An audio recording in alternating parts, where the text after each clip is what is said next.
And joining us live now is former Labor Minister Graham Richardson. Richard, good to see you. Well, fresh from Washington, DC, Anthony Albanese is now preparing for that big trip to Beijing. It's pretty extraordinary, isn't it, to think that an Australian leader hasn't held talks there since 2016? Yeah, I think we've probably left it too long, but I'm glad Albo's going there. I think Australia, obviously has always going to have a very difficult relationship with China.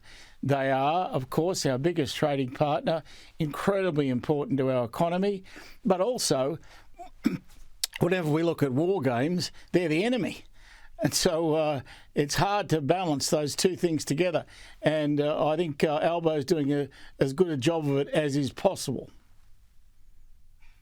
Well, that's right. I mean, how does he go about approaching that, do you think? Because there's the war games, as you mentioned, economic ties, also human rights concerns, as the last story just highlighted as well.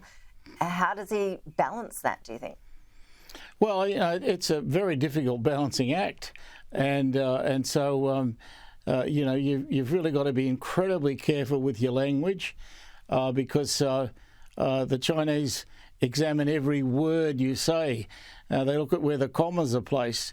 They are absolutely terrified, I suppose is the right word, of insult. They can't.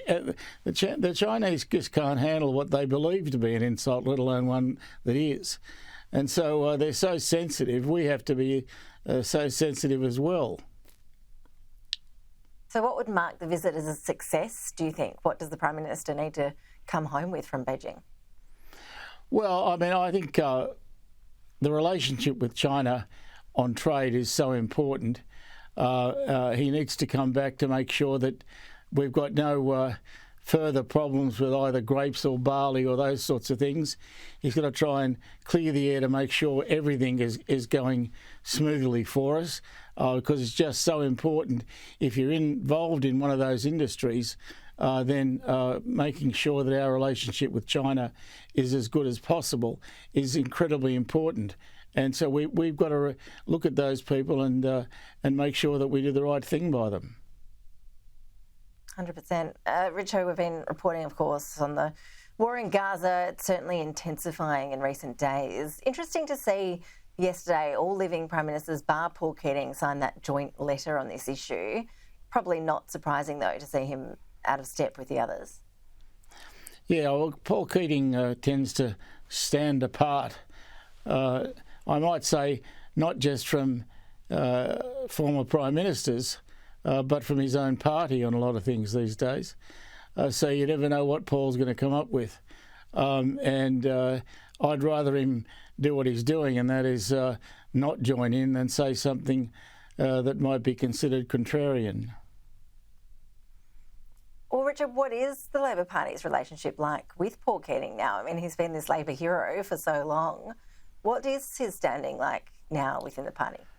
Well, I think he has an anti-American bent, which is not shared by the big majority in the party. Certainly not shared by Albo, and I think that tends to set him apart and probably weaken the legacy that he might have for later. So it's something that Paul's always had. He's always had to wrestle with it, and I think these days he's not wrestling too hard. He's allowing that anti-American bent to come out more and more.